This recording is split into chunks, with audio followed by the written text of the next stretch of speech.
Hello, YouTube. It's me, John Avenger, once again, and welcome back to Non-Woke Month on my channel. This is a 2009 action martial arts bloody fest from November of that year. I saw this in theaters. Yeah, it was a movie that was in English, and again, better than the Mulan remake because it shows the blood, even though a lot of it is CG. Ninja Assassin. Yes, I'm finally going to review this movie. Let's read the synopsis, shall we? The greatest ninja movie of all time. Well, that's debatable, but it's not horrible. The filmmakers behind The Matrix and V for Vendetta bring the new blood and lots of it. I mean, good God, this movie is bloody. This is basically the Ninja Gaiden movie, if you want to put it that way. Uh, to martial arts movies and Ninja Assassin. Korean pop star Rain. Yes, he's a Korean pop star. Bear with me. But he's actually good in the film. He's pretty decent. Stars as heroic, deadly Raizo. Uh, Trained from childhood in the way of the Ozuno clan ninja, he is stalked by fellow warriors for breaking free of them and their iron-willed dojo patriarch, martial arts legend Sho Kosugi, yeah, one of the greatest martial artists of the 70s and 80s, and is on the run with an Europol agent, Naomi Harris, I'll get to her, who has proof that the clan sells assassination services to governments. The action is start to finish, fast, fierce, filled with weaponry, chains, swords, staffs, shurikens, and awesome athleticism. Fear not the weapon, but the hand that wields it. Yeah, that's pretty much the movie in a nutshell. And I saw this movie in the theater and I liked it because it was an Asian film, not subtitled. It was with a lead that was Asian, not a white person, so that was something different. And it was R rated. It wasn't PG-13 where they censor the violence. And I don't get why this got such a bad rating on Rotten Tomatoes. It's a martial arts movie, not done with Bruce Lee. What do you expect? I got exactly what I was looking forward to. It's a neo noir film too, kind of like John Wick was for the action genre in the 2010s. And the Wachowskis actually produced this movie. Before they did terrible movie after terrible movie. Joel Silver and Grant Hill produced the film for Legendary Pictures, Dark Castle Entertainment, and Silver Pictures, and Warner Brothers distributed this. The fact that this one doesn't have a commentary is just sad. Strong, bloody, stylized violence throughout a language. Yes, this is a very R-rated movie. This is not a kid's movie. The beginning of the movie has a guy talking, and his hands get cut off, and there's like CGI blood, and then the rest of them just get massacred with this crazy chain thing. That's the kind of blood I want to see in the Mortal Kombat movie, and I don't want to hear any debates about it. I want to see this kind of violence in the 2021 Mortal Kombat movie. Just let the blood flow, rip out the spines, cut the head off, just punch people's face in, just do the violence in the game.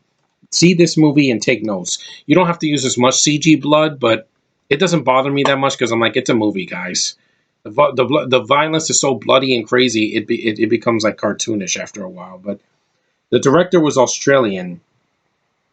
He directed The Invasion, uncredited, this movie, and Sense8, which I think was like a thing on Netflix or something. It was a TV series, yeah. He also did an episode of season 2 of Marco Polo and Messiah from this year. And he did a good job because I can see the action. Yeah, there's some parts that are a little bit too dark, but unlike Solo, I can see the blood. I can see the violence when it's there. The fight at the end with him and Sho Kosugi is badass. It's a well shot, and it looks like a one of the 70s or 80s martial arts films. The film's budget was $40 million, and the box office it made 61. So not a flop, but it could have done better. And the fact that people didn't go see this movie, I mean, because they never heard of Rain, unless you've seen, heard a lot of pop music from Korea, aka the K-pop singers. And it didn't really have any like major stars in it because you had Rick Yoon, he's Takeshi. I think he was in The Dark Knight, right? He was in Die Another Day. He was in the Fast and the Furious franchise. He did Alone in the Dark 2, The Man with the Iron Fist. He was Zenji. Olympus Has Fallen, the first movie. Alita, Battle Angel. So he's done some big names. Which Fast and the Furious he did? Oh, the first one. He was Johnny Tran, the main villain in that movie. He's a decent actor. He's fine. He's not the lead villain in this. But the biggest problem I have with this movie is Naomi Harris. I've already said on my old channel, I'm not a fan of British chicks. It's plain Americans. It bothers me. Why? Because I feel that the accent, it feels fake to me. Or when they use their normal accent, they sound ridiculous. This actress, I never liked her. I didn't like her in the Pirates of the Caribbean sequels. I did not like her in this freaking movie. I didn't like her in the Bond movies that she was in. From like, I think her first appearance was Skyfall. I don't like her as Moneypenny. She's not sexy like the original Moneypenny. I just don't care about her. I don't. I think she's a very weak lead female in the movie.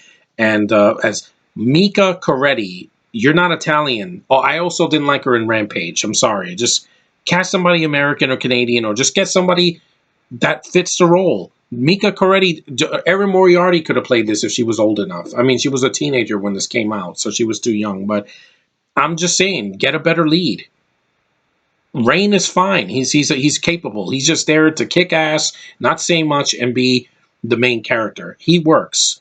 This girl can't kick ass, so she's just there, and I don't care about her at all.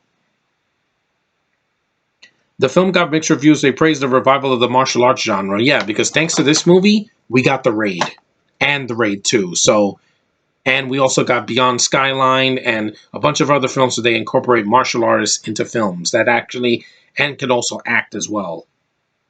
Yeah, it also, the movie still failed on originality. I'm like, it's a freaking Ninja Gaiden movie, basically. If you took Ninja Gaiden and made it into a film, this would be it. It also says overly serious and incomprehensibly edited. Ninja Assassin fails to live up to the promise of its title. No, he kills a lot, and that's not a lie. Yeah, and these people that just, nobody said anything about Naomi Harris's performance. I think it's awful. Like, you could have easily cast somebody else. Even back in 2009, I didn't care about her. And I'm not a racist because I don't like her.